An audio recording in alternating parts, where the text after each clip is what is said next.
Tonight on the Your Life Matters Show podcast. I think the conversation with kids is the biggest thing that we have to teach them, because that's a life skill. That's not just a skill we want them to have within our family unit. That's, when you ask employers in Marion County, what is one of the number one barriers to hiring young adults, it's they don't communicate well.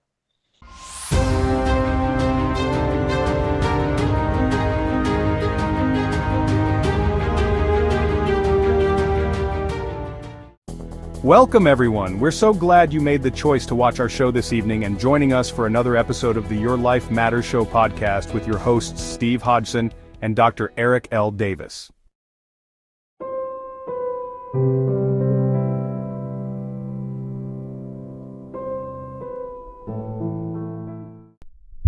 Every heartbeat matters. Behind every smile, every hallway conversation, every classroom seat, there is a story. Some stories are filled with hope. Others are fighting to stay alive. Teens today are carrying emotional burdens many adults never see. Pressure, fear, comparison, rejection, identity, loneliness, trauma. The weight doesn't break all at once. Sometimes it slowly crushes from the inside. Warning signs aren't always obvious, but the pain is real. As the holidays approach, a time glowing with warmth and celebration, there are teens who feel more isolated than ever, more unseen, more unheard, more hopeless. But hope is not lost. Not today. Not ever. Because the moment we talk, the moment we ask, the moment we listen, is the moment a life can change. Today, we open the door to one of the most critical conversations of our time. And we do it together. Teen suicide awareness. A conversation that can save a life.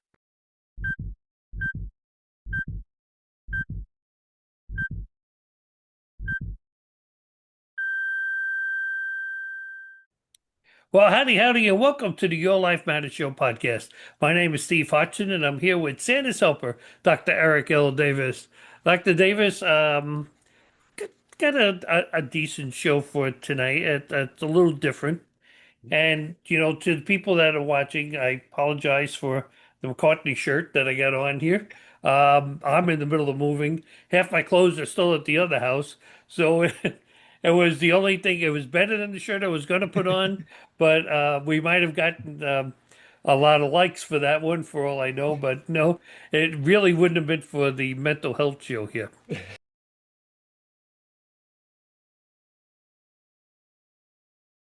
Let's face it, life can feel like too much at times. Stress, loss, big changes. They can leave us feeling lost. But taking the step to reach out for help, that takes real strength. That's why Waypost Counseling exists. Founded in 2020 by Dr. Eric L. Davis and licensed therapist Aaron Davis, Waypost Counseling was created to be more than a counseling office. It's a place where people are heard, supported, and given the tools to move forward. Waypost Counseling offers more than just therapy sessions. They provide individual and couples counseling, specialized help for problem gambling, and consulting services. Their team supports adults facing ADHD, grief, addiction, relationship struggles, and major transitions in life. The name Waypost captures their heart. It's a marker along the path, helping you see where you are and where you want to go. Therapy doesn't have to feel overwhelming. At Waypost Counseling, you'll find honesty, warmth, and practical solutions that create lasting change. Whether you're in Indiana or anywhere in the U.S., you can connect with them in person or online. Don't wait for the perfect moment. The first step is what matters. Visit waypostcounseling.com or call 317-762-0904 to connect with Dr. Eric Davis, or 317-659-0179 to reach Aaron Davis. Waypost Counseling is certified by the Indiana FSSA Division of Mental Health and Addiction and the Indiana Coalition Against Domestic Abuse. Remember, you know that your life matters, And right now, your next step matters. Make the call today. So, we've been planning for the show. We were going to present the holiday, really one of those feel-good episodes, because we're normally talking down about things, but then this show sort of fell right into our laps. Okay, with the holiday season, comes gifts, happiness, and many times there's some tragic sadness. Now, tonight we're going to focus on some of that sadness, which is teen suicide.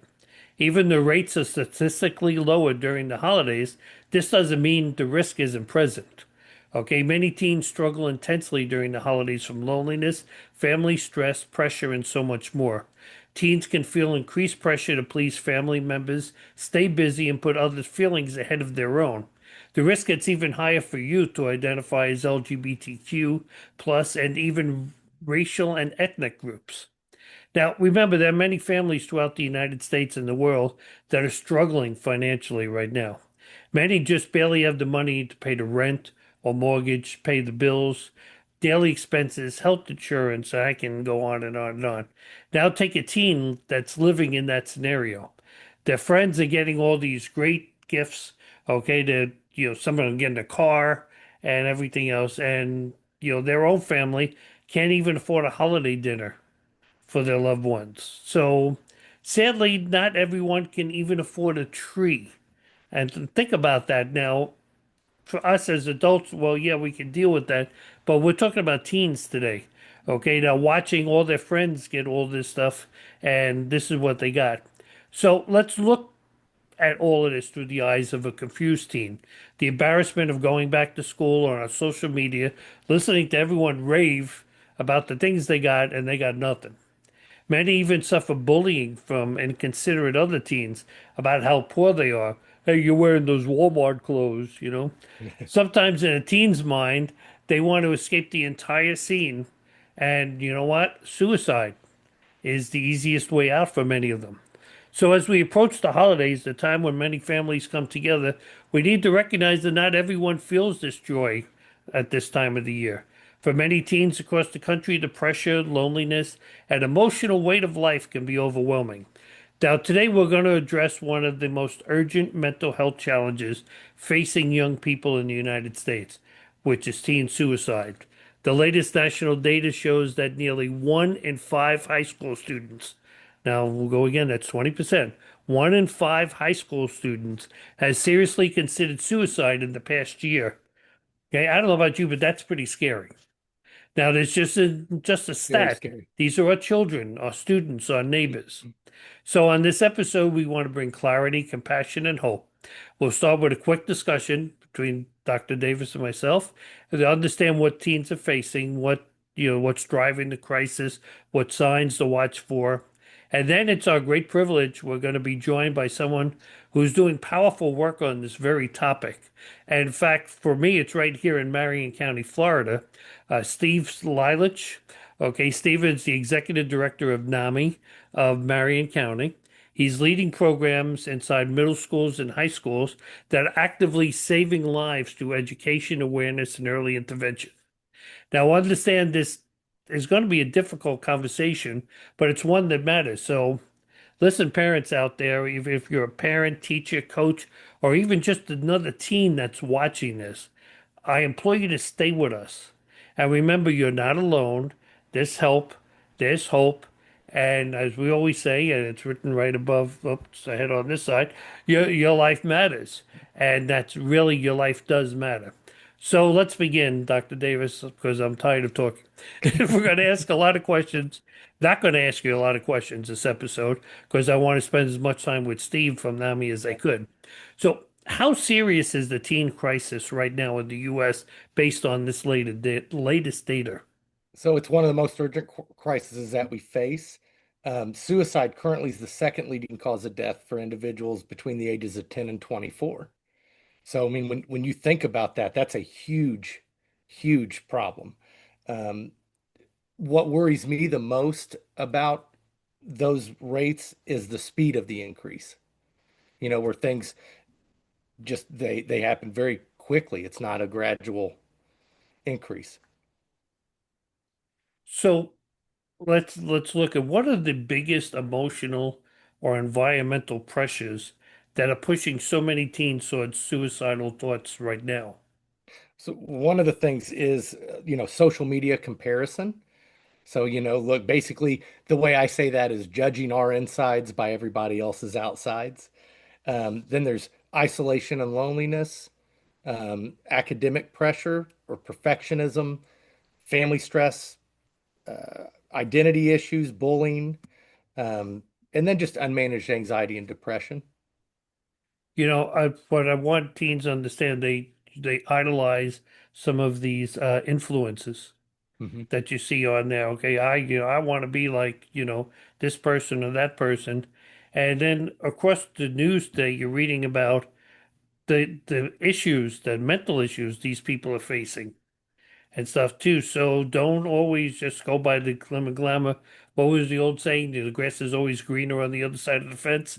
Yeah. That I'm showing my age, folks. I'm sorry, but that's it's not always as green as you think on the other No. side of the fence. There's a lot of problems that are there.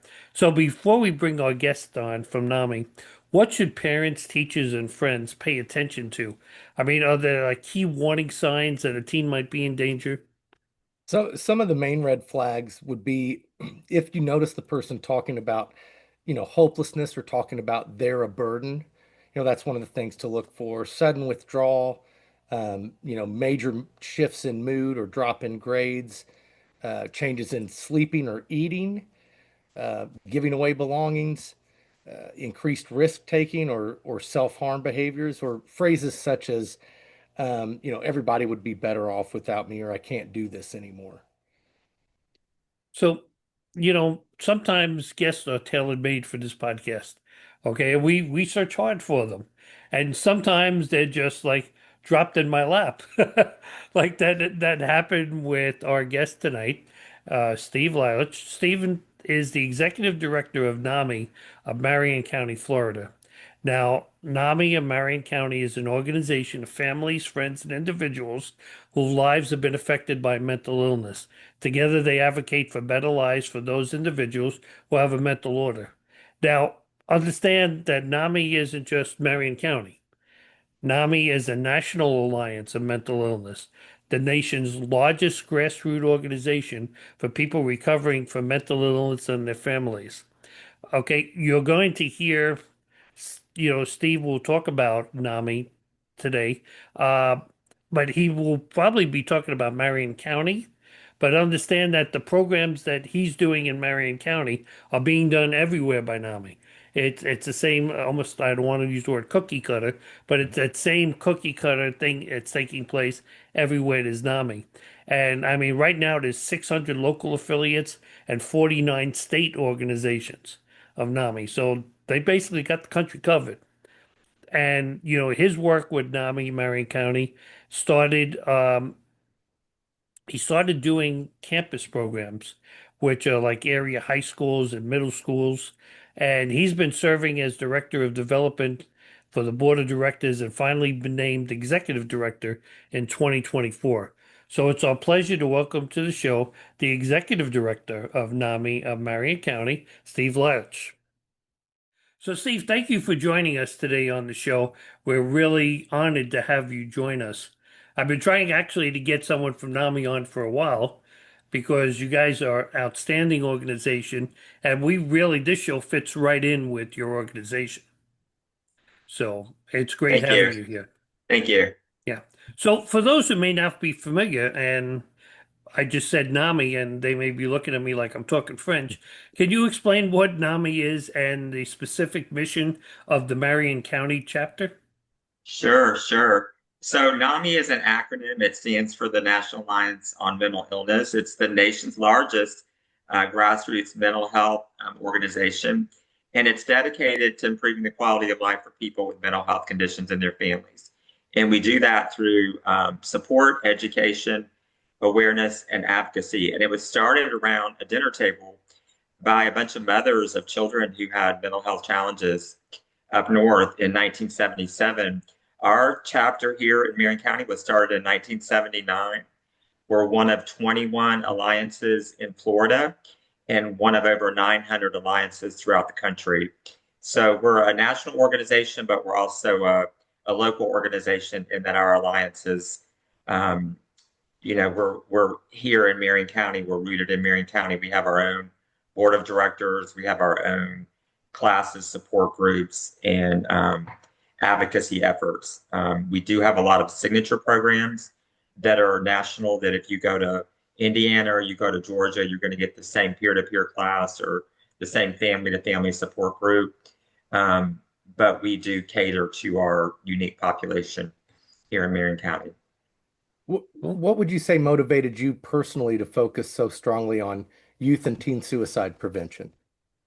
So as a school principal here in Marion County, in 2021, I believe it was that year, we had several teen suicides in our school district.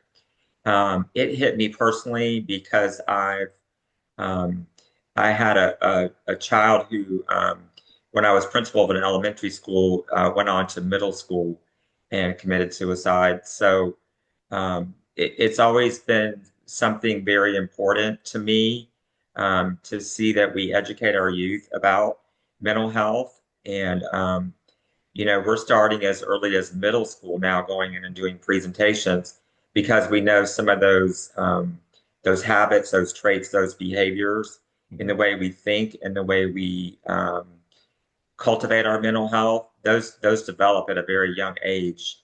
And those kids are very vulnerable at that age. And so I think they're looking and they're crying out for support, but they're also, looking to be in control. So we give them those tools to be able to do that. And that's really powerful to me, to see the kids that do that and then go on to advocate within they're on their school campuses for mental health support on their campuses. Well, you have a unique perspective, especially working with the schools, as someone who worked with schools for all those years, too, before you became part of NAMI. Um, what what did you see and still see today? Some of the biggest emotional challenges that teens are facing.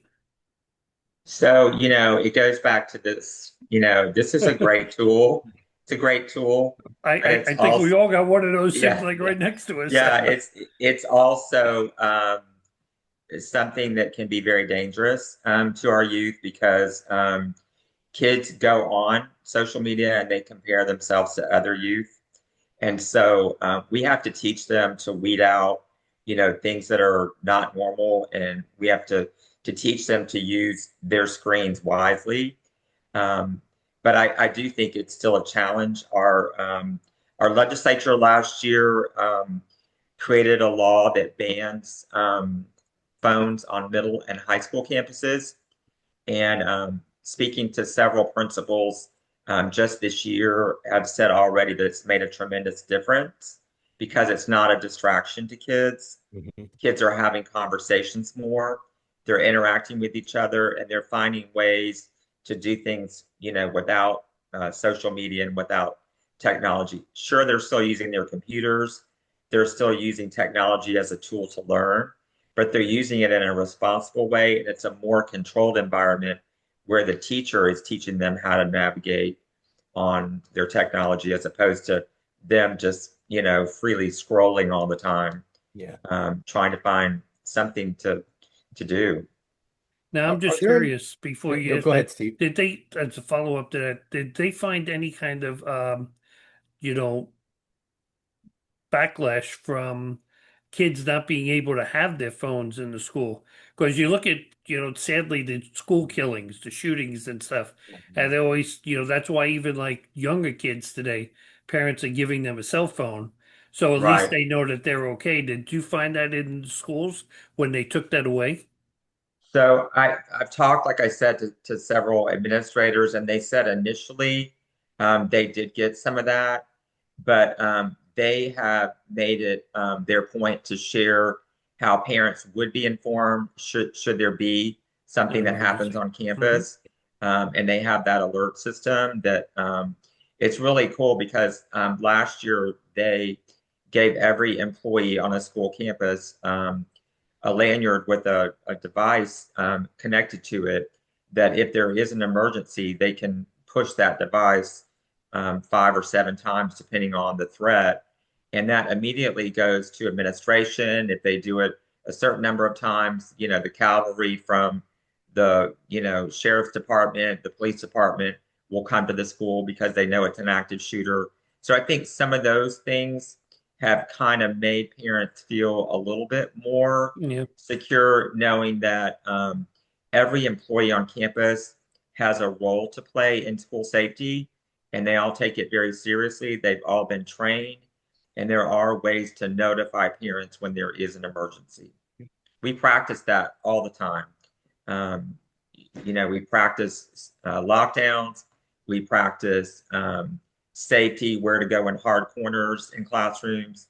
If there's an active shooter, we've darkened all the windows on the outside of the building so shooters can't see in. Mm-hmm. So there's lots of things that we educate parents about, steps that we've taken to really make it difficult for something to happen, and to let them know that they are going to be informed on a regular basis, should there be a threat.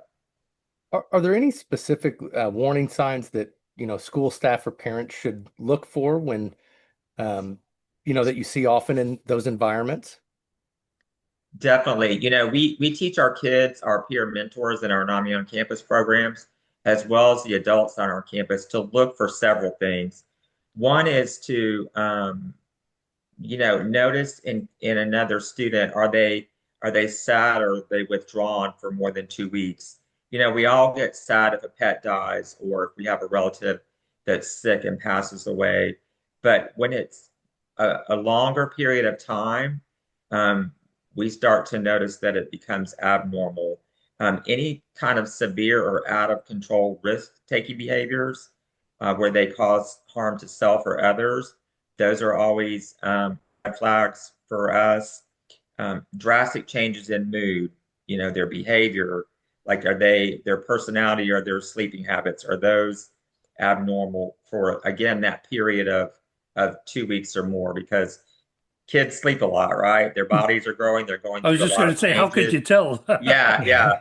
But if it's, where it's affecting their day-to-day behavior, that's when we start to see it as being a little bit more of a red flag. Also, intense worrying or fears that get in the way of their daily activities. Kids deserve a rate on certain things that are uncharacteristic of them. Then we start to say, maybe we need to get them some support. So I know that NAMI in Marion County, especially because that's what we're focusing in on, even though it's the same model being done everywhere else there, you're actually bringing the programs directly into the middle and high schools right here in Marion County. Just if you could walk us through maybe an outline of what these programs actually look like. Sure. So we started our first program at Westport High School. Their Teacher of the Year, she was the Marion County Teacher of the Year in 2022, and she made mental health her platform. And so she started a peer mentoring program, and it was a good complement for us to come in and train those peer mentors on some of the things that I just mentioned, those warnings of suicide, those warnings of somebody that's, having a mental health crisis. So they're kind of the eyes and ears on the campus, but they're also advocates on their campus. Every month they do an activity that all students can participate in. They do it out in their courtyard, so they have tables set up, and they may have a guest speaker that comes in and talks about, how to use technology wisely, or how to, interact with difficult people, or how to practice good mental health habits, those traits and behaviors that keep us all mentally healthy. And so that started there and has continued to be kind of our flagship program. We added a couple more high schools, Vanguard High School and Forest High School, and they are similar. They're a little bit more unique. They do things a little differently, but those are student-run clubs. They do have an adult sponsor, but they're student-run organizations, and they are advocates for their student body on their campus. If they feel like a kid is in crisis and they hear they can't get in to see a guidance counselor, then they're going to talk to the administration about how do we get more guidance counselors on our campus? How do we get more 988 cards out there to teach kids that there's ways that they can call somebody if they're in a crisis, or can they text somebody? Can they call the NAMI warm line? If they have a parent that's struggling with mental health, can they reach out to NAMI? Can those parents get some classes? Can they get some support groups? So it's teaching those kids early on that there are resources out there, that they're not alone, and also that they're not abnormal for feeling the way they do. There's a lot of pressure being put on these kids, and they have to know how they can deal with those pressures. And that teaches them as they get to be older to be able to do the same. What does early intervention look like for like a teen who might be in crisis? Are there steps that a school or parents can take immediately? Yeah, I like to think of it, Eric, as shock absorbers. You know, when you think of a car, when you're on the road and you have those bumps on the road, you hope your shock absorbers are working. And so, you know, often we don't foresee them, but the ride can get, you know, pretty bumpy if you don't have those shock absorbers. So we teach kids micro habits, and micro habits are behaviors, thoughts, and actions that make them more resilient. So those are things that are physically, like they're physically strong, they're self-aware, they're intentional, they sleep soundly, they eat consciously, you know, they move often, they breathe slowly and smoothly, those simple types of things. And those are also things that we teach adults. Yeah. But we also teach people to be self-aware, you know when things are not right for you, know when you need to step away from technology, know when you need to step away from parents that may be arguing at home. Make sure you're getting that sleep, make sure you're connecting with other people. And then the third bucket I like to teach kids about is intentional orientation. So they have a clear sense of their purpose at school, which is, of course, to learn, but it's also to evolve into their authentic self, and also try to figure out what they're going to do next when they graduate from high school. You know, we like to teach kids to have something to look forward to. So, you know, maybe it's interacting with a peer after school, in a club, in a band, maybe they play sports, but they have something that gives them a clear sense of belonging and also a purpose. You know, I think it's okay when you come out of high school. I'm just using myself as an example. I didn't know what I wanted to do when I came out of high school. And that's, you know, a little bit of a scary avenue. But if you're mentally prepared, like I said, okay, I'm going to go out before I go to college. And, or at least I started college, but did liberal arts the 2 years, but said, okay, let's see what I enjoy doing. What's out there in the world to do. And it's actually funny because I laugh about it, is that I got, you know, my degree in psychology and I turned around and became an accountant. You know, it's one of those things, but you have to want to go out and you have to have that focus, like you say, okay, not be afraid of the world, but, and that's why, you know, we talked about just a minute ago about the phones and the computers. People live behind a computer Mhm. and they live behind the phone when it's, that's why people are screaming today that they have to go back to work in an office Mhm. Right. because they Right. like just sitting at home doing, you know, not actually having to deal one-on-one with people. And, you know, I see that being with teens so much. But yet I've seen even here in Marion County, I got to say a lot of the teens I see working in stores like Publix and all of those are some really well-focused, really good kids. I can say kids, I'm 67, folks. Okay. They're really good kids, you know. They have their heads screwed on straight, and when you talk to them, they're respectful. They know what they want to do in life. So that you know, that's something I think that's really good. Now, the entire show really is about teen suicide and the holidays. But is this something that you find yourself clearing up over and over again about teen suicide, that myth behind what teen suicide is about? Yeah, I don't think people understand enough about what goes through a teenager's mind when they're contemplating suicide. And when you look at the research, which I love to dive into the research, being a former school principal, I it always comes back to people who, whether it's children or adults who contemplate suicide, they move from a feeling that's rational about how they are emotionally to being irrationally. And that's where you have to break that cycle, because once they start feeling irrationally is when they start the self-harming behaviors or the plan for suicide, the withdrawal. And so it's trying, like I mentioned before, to give those kids those micro habits so that when they get into those feelings where they want to hurt themselves or they want to commit suicide, that they can snap back into, okay, this is not normal. This is something that I can get help for. This is not something that's going to beat me, that I have hope. I have resources that I can go to in the school. I have a family unit. I have a community that will support me while I'm having these feelings and these behaviors so that I can work through them. Because once people do that isolation and they start planning, it's really difficult to grab people out of that and bring them back to reality. So my big thing has always been, let's teach kids, people in general, these habits, these behaviors, these resources, so that if they ever find themselves in these thoughts and these behaviors, that they can remember that there are ways that they can recover from that. Are there any things that you would recommend that, parents could do as far as, helping teens to understand that they're safe, it's safe for them to open up about what's going on? Because obviously that's kids' biggest fear. Right. I think it's really important for us to talk about our own mental health with kids. We've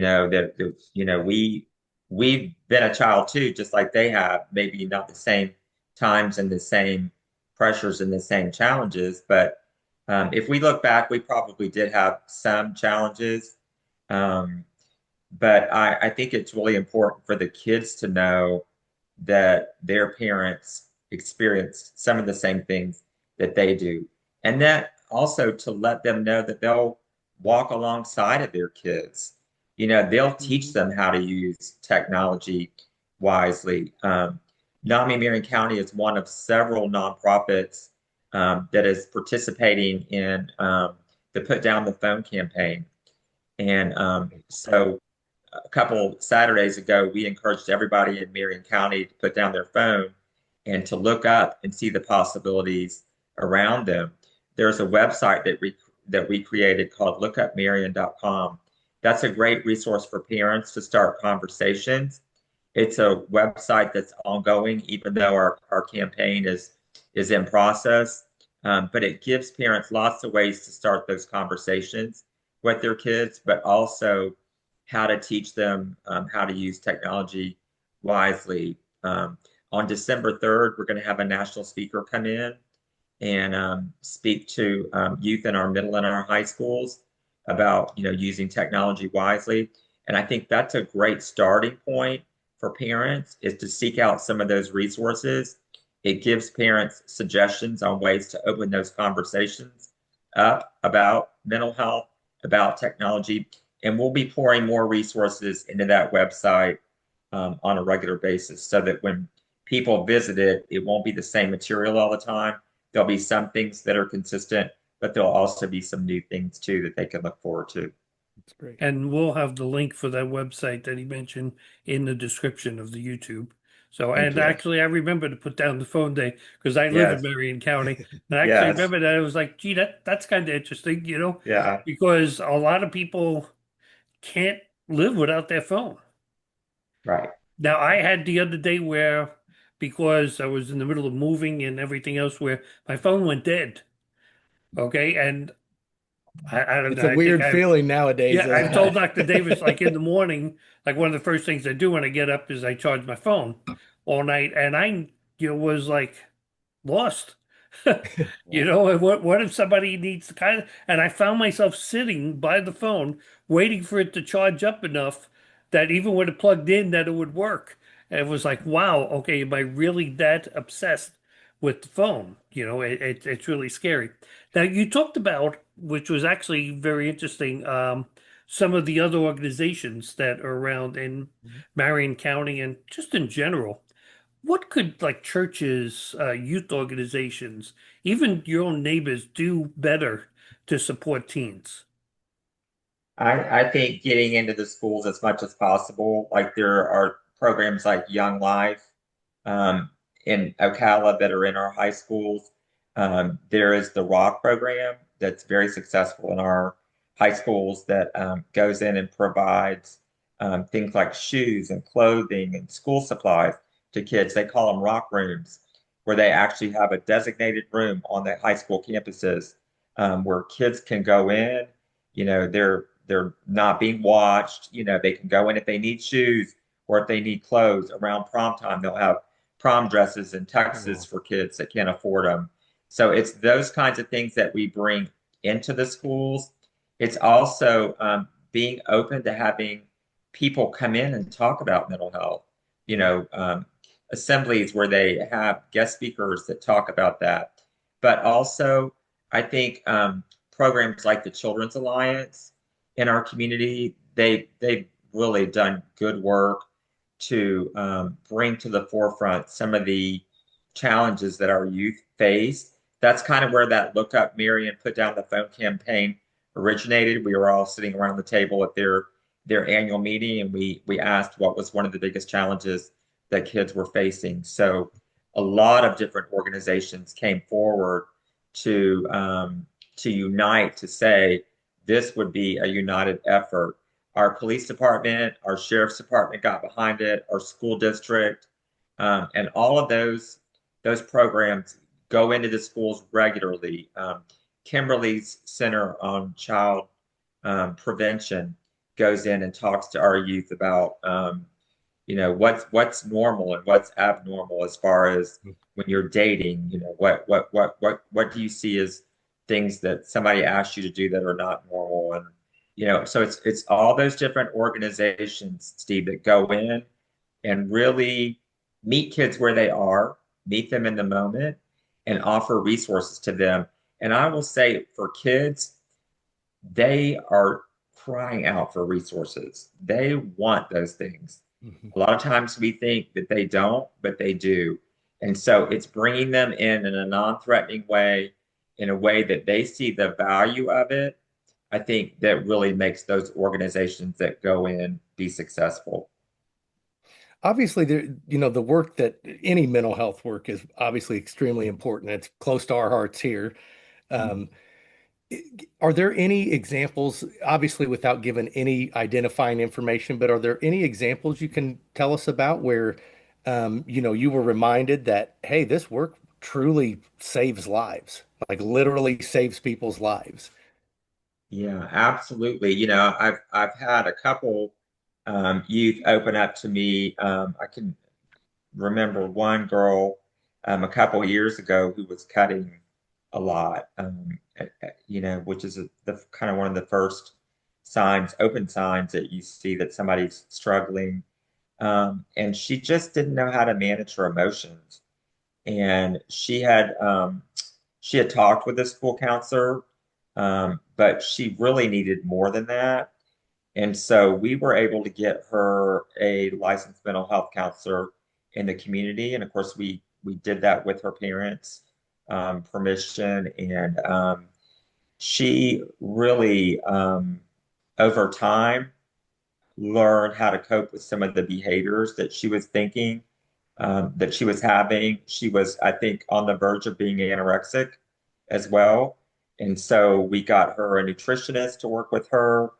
And really, she was a sophomore at the time, when I went back and I kind of followed her progress, but to see her as a senior and to see her excited about school, being with her friends, and then taking a leadership opportunity at her school, I think was really rewarding to me. And I shared that with our board. Um, it's those day-to-day moments where you intervene with somebody. Sometimes you don't know what the long-term benefits are going to be, but you have to start with getting them the support they need at that moment. And I think that builds a lot of trust with our kids. And so that kind of drove me this year to write a couple grants, one with Macy's and one with American Eagle stores, to bring more support into our schools. We were awarded both of those grants, and I hope that's going to allow us to expand some of our NAMI on campus to some of our other high schools. We have 4 remaining high schools that I'd like to bring on board. And I think sharing those success stories when I wrote those grant applications probably helped us because when people look at grants, they get hundreds of grants, thousands, and they're looking for, is this grant really going to make a difference, with the boots on the ground in Marion County? They want those personal examples. And I think we have those to share. We have those success stories. That's Well, awesome. I'm going to do something that's a little different tonight. It's the lightning round. Usually, as people are listening to, we have that lightning round, but today I actually pre-warned Steve before we started that he's going to be the recipient of the lightning round today instead of Dr. Davis, which I'm sure Dr. Davis is glad to have a week off from that. So, Yeah. but basically, that's simple answers. There's 8 quick questions. Could be 1 or 2 word answers or even just short sentences. Okay, so here we go. Number 1, one warning sign every parent should know. Your child's withdrawing from normal activities. Okay. What's What's one one thing- thing teens tell you they wish adults understood? That they're normal. Yeah, there you go. Right, the biggest myth about teen suicide. Kids don't want to talk about it. One thing schools do really well, and one thing they often miss. It's a 2-part question. Offer resources, but don't deliver.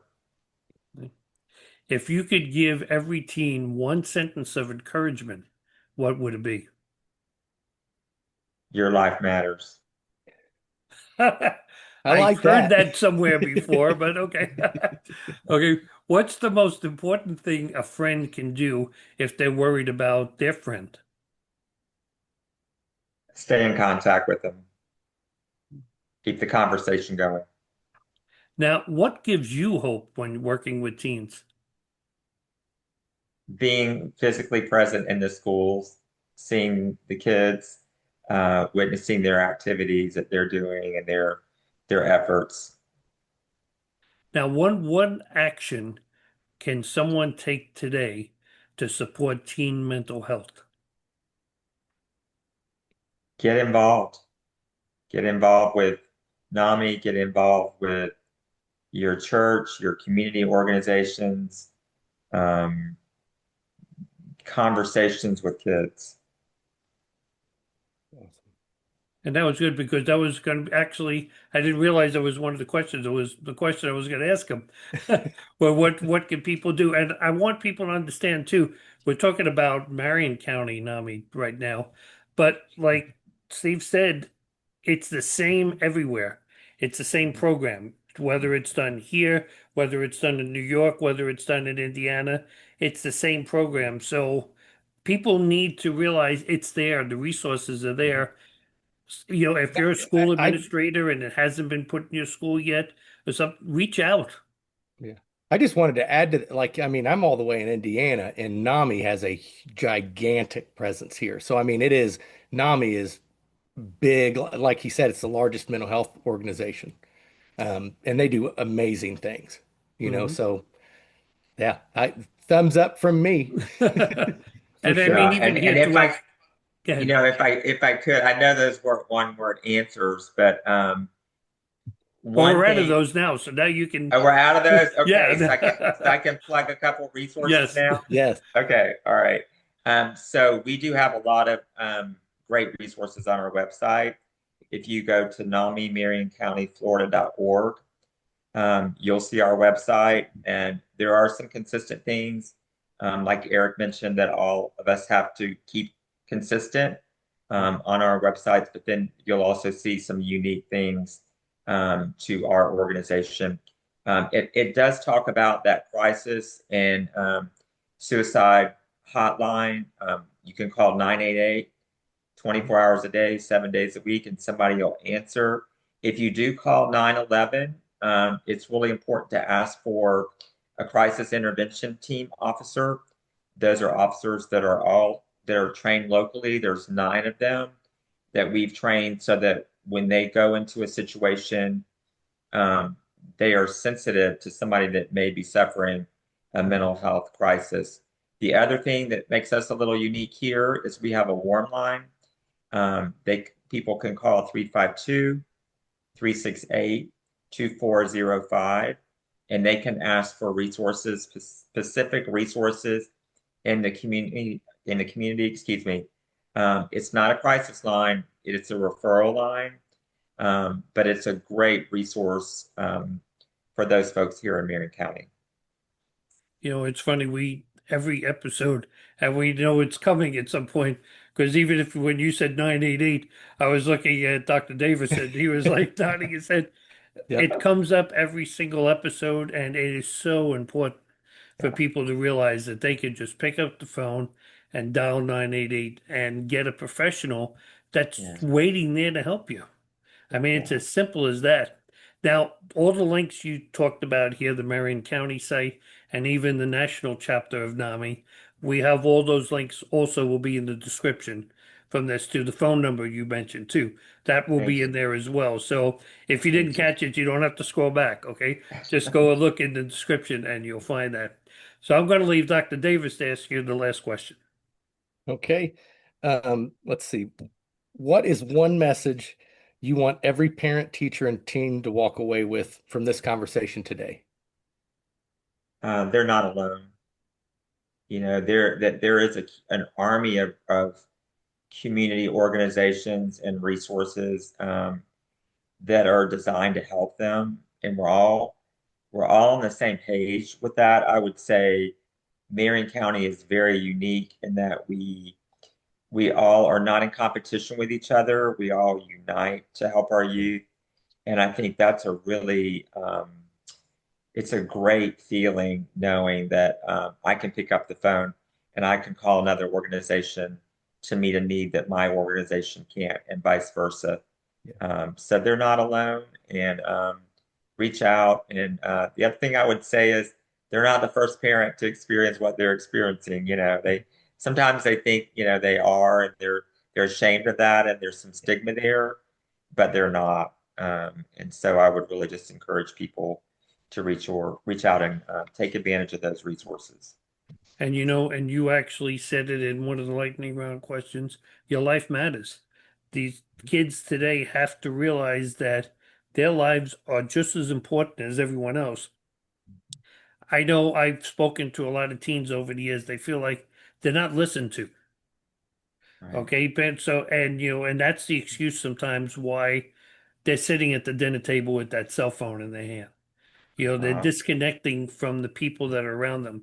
And as we said, even with the Thanksgiving message, that we said, remember, Eric, and we told them to try something different this year, and that was to take put a box, by the table, and everybody put their cell phone in the box, Right.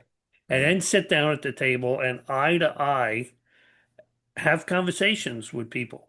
Yeah, do that every night too. There's nothing wrong with doing that every night for dinner.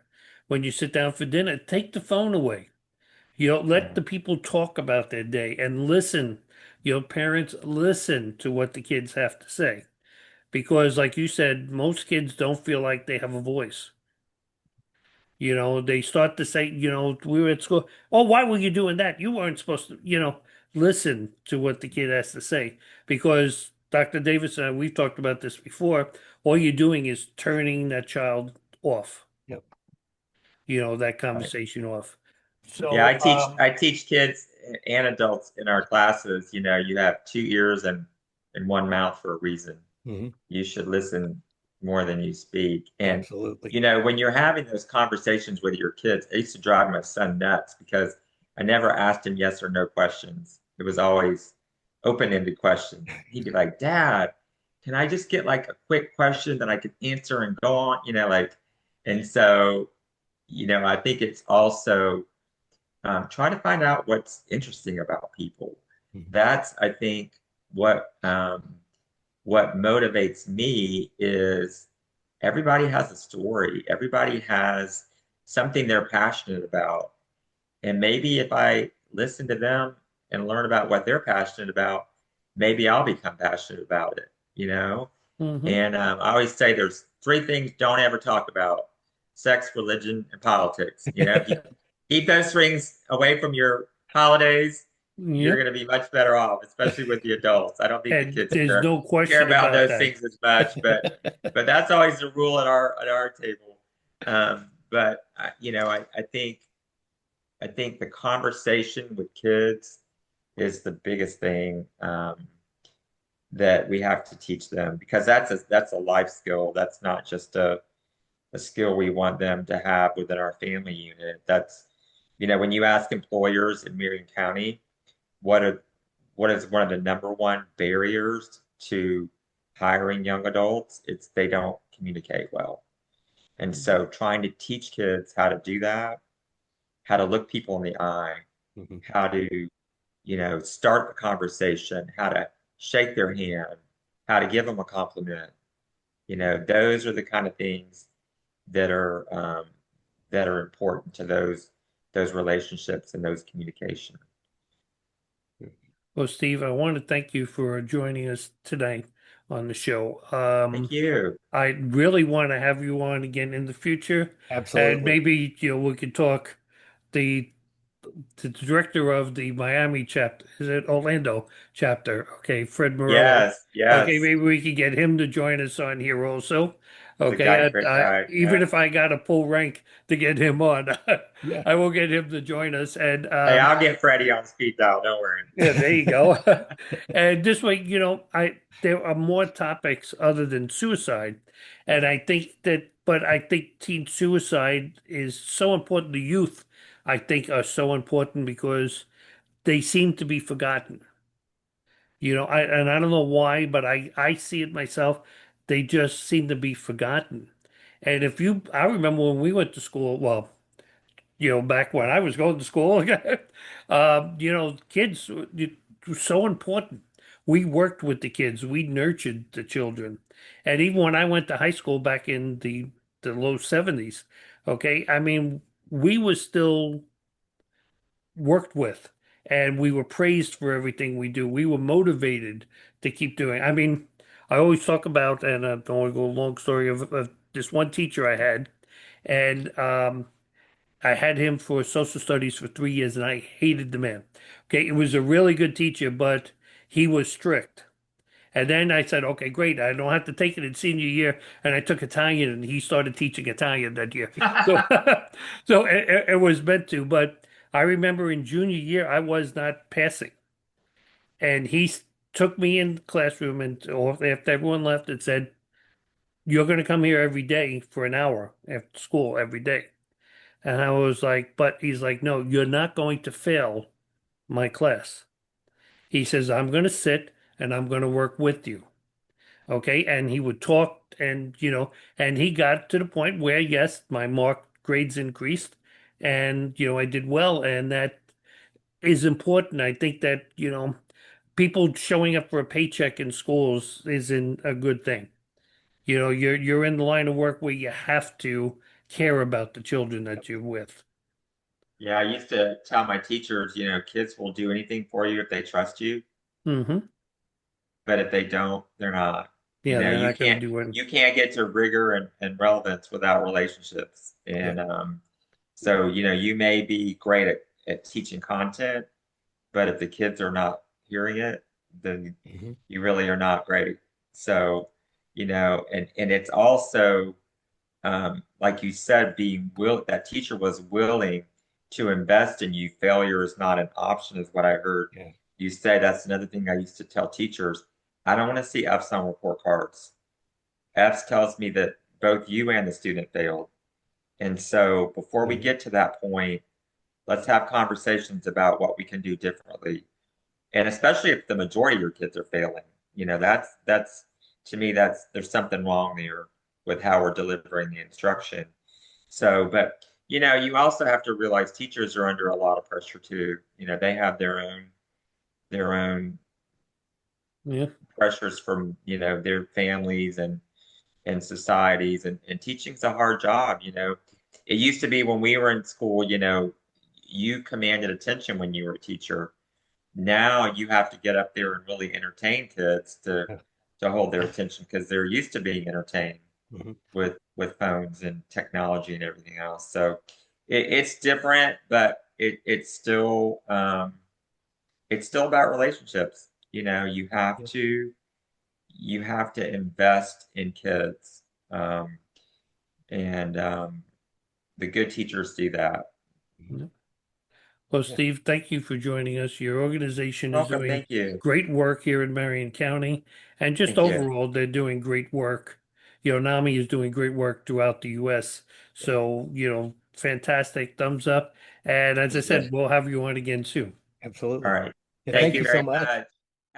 So, Dr. Davis and I truly want to thank Steve for taking the time out of his schedule and joining us this evening for the show.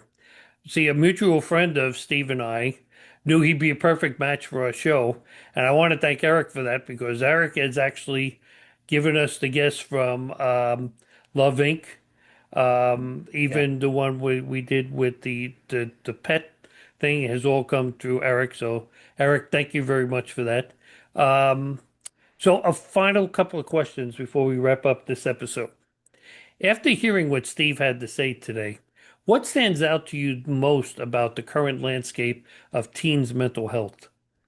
I think that a lot of teens feel like they're alone in their pain, or like others won't understand. And I think that that is uh, a really big standout. Um, and also just the disconnect between emotional needs and available support. We need to be listening to our kids and addressing the problems that they're telling us are going on. And just that connection, staying connected can save lives. I mean, it really can. Mhm. Simple connection, simply staying connected And to you've others said can that so save many lives. times, and I hope people are understanding. The word Yeah, connection is so important.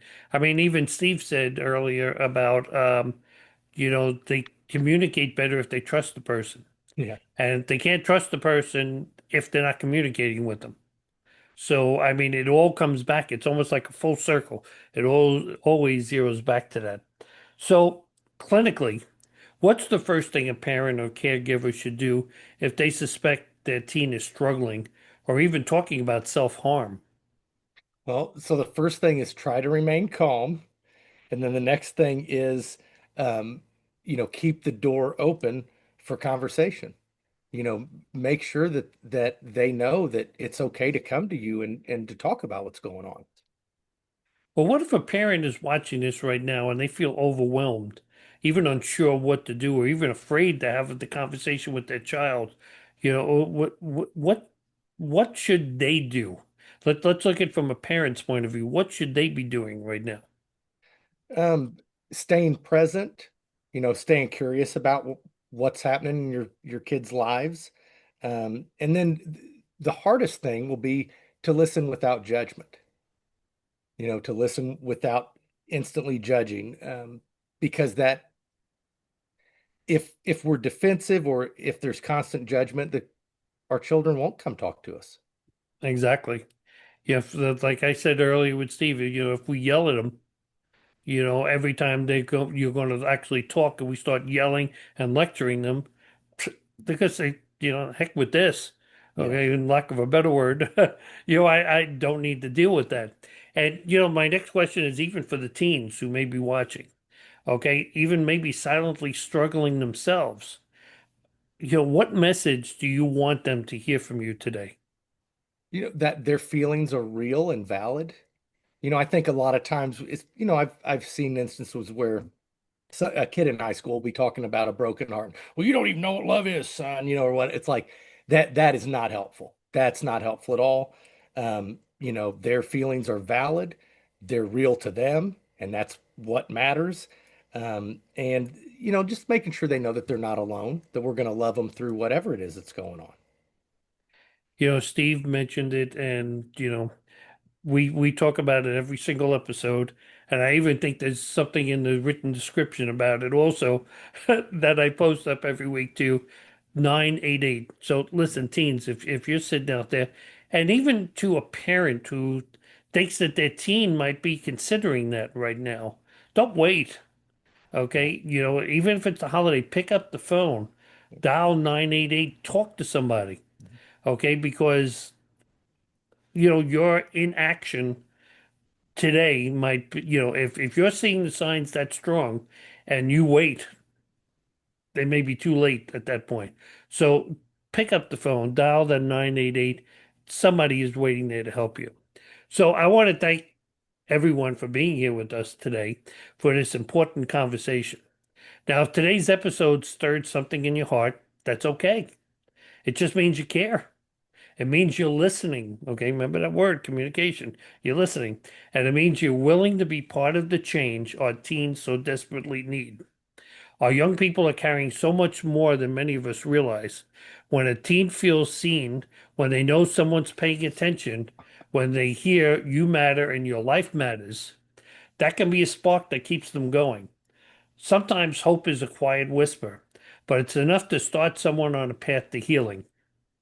So to every teen that's out there, okay, or maybe your parents put this on to make you watch, okay, I'm sorry. That's all I'm saying. But hey, this is for your best interest. So if you're listening right now and you're struggling, remember your story isn't over.